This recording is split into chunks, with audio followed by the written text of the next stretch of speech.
It's your boy Joker Gang 305, Ross Chico Live. Shout out Southside St. Pete. Shout out till before they were famous. Way back in the year 2017, Joker 305 or Joker Game, well, he was at the top of his game. So that's when we dropped a before they were famous video on him, and it went super viral, now sitting at 1.7 million views.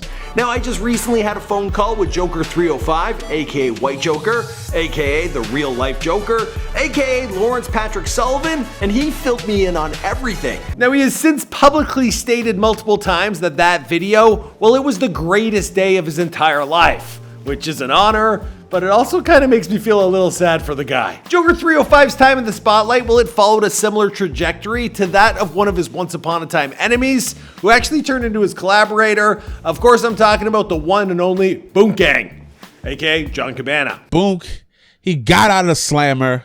He's been beefing with this other Joker dude. And this is becoming like the most weirdest beef that I've ever seen, right? Now, it's been nearly 5 years since I've taken a look at what Joker Gang has been up to, but he actually recently hit me up in the DMs. That's because we dropped a video on them island boys, and I guess everyone in Florida, they got super hyped about it. I'm a just island boy.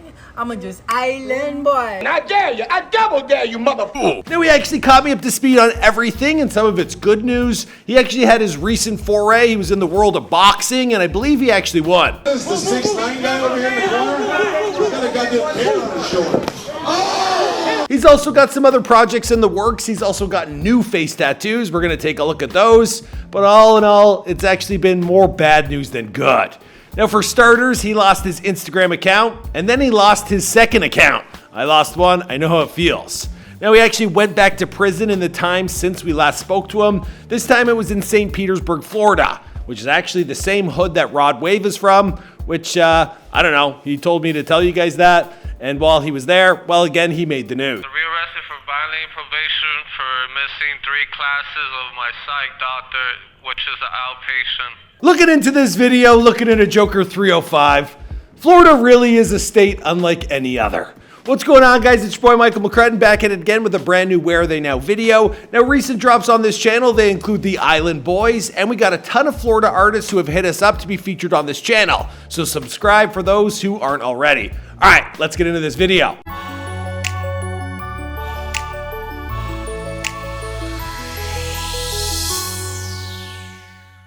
I'm sure y'all wonder where I've been. Shit, I just got off probation like 2 years ago, almost 2 years ago. I've just been chilling, laying low. Just living life, bro. Now making my comeback. Island boy, I'm just trying to be amazing. Joker 305 was born Lawrence Patrick Sullivan on January 11th, 1988 in New York City. Now, he's of Peruvian and Irish-American ancestry. Now, Lawrence, well, he was the youngest of 5, and he relocated to Florida when he was a young boy. And, well, that's where his family, they made a home for themselves in the Miami suburbs of Kendall. Now, his father is the strict Irish Catholic type, and Lawrence, well, he actually hasn't spoken to his dad since he opted to get his first face tattoo. As for his mother, well, she spoke with the CBS about her son when he got arrested. And in that interview, well, she stated this. He's a good kid. He has a lot of tattoos, but he's a nice kid with some problems. He is mentally disabled and is handicapped. Now, I don't know if he actually is. I guess his mom would know best. Regardless, his sister, well, she also had this to say while appearing on the local news. He's a very good-hearted person, you know. He doesn't, look for any problems. But no one could argue he looks like a problem. Now, in our original Before They Were Famous video, we go into greater detail about Lawrence's origin story. We talked about him dropping out of school in the 8th grade, him selling drugs. He actually worked as a sign spinner for a massage parlor. Then there was Heath Ledger's performance in The Dark Knight, and he became like obsessed for the rest of his life with the Joker. We talked about all the face tattoos that he had gotten up to that point in time, how much they cost him and what they meant to him. We also talked about his first run-in with the law and his rise to fame beefing with Boonk Gang. So if you really want to get into the nitty-gritty about his come-up, you got to check out our Before They Were Famous video. I'll leave a link right there. It was on October 14, 2015 that everything changed. His best friend was murdered, being shot 20 times. Although his friend was involved in drugs, it was a relationship with a woman which resulted in his brutal murder.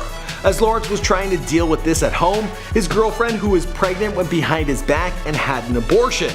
Later, in a fit of rage, she attacked Lawrence with a machete, resulting in scars on his hands and his arms. What the hell is even that? But for today, what I really want to do is take a look at where is he now. And at first glance, to be honest with you guys, well, it isn't pretty. Now, when we last spoke with Joker 305, well, he told me that he was going to start focusing on his music career. And today, his YouTube channel, which has just over 100 subscribers, well, it's only got one music video.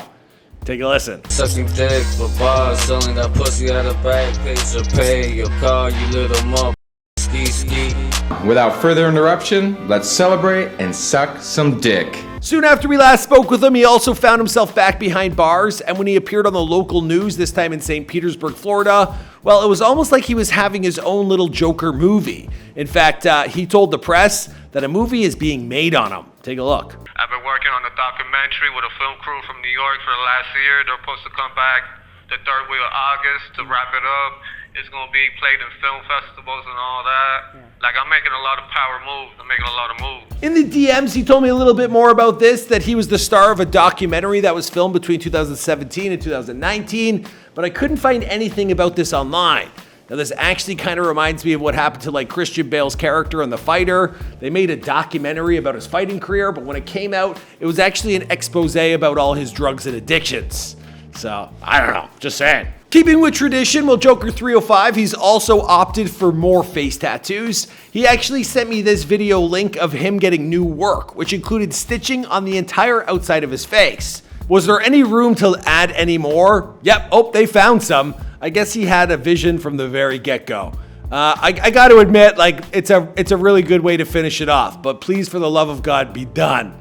I feel like you're done. Move on. The face is over. Do the neck. You got it. Now, another tough break for the Joker was that he had to deal with not one, but two of his Instagram accounts being deleted. Now, the most followers he ever had was 128,000, and for that one, well, he blames his manager for taking it away from him. Then he grew a new page to 78,000 followers, which he lost just a few months ago, this time because he broke terms of service, which I guess isn't any real big surprise. I mean, he was posting stuff like this. Let me show you a magic trick.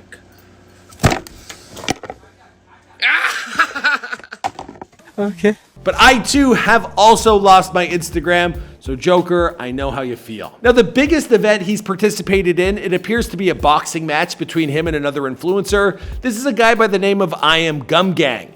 Now, believe it or not, Joker 305, well, he actually does have some experience throwing fists. I mean, I just would have jabbed you in the face because I do have a boxing background. I used to box for 5 years.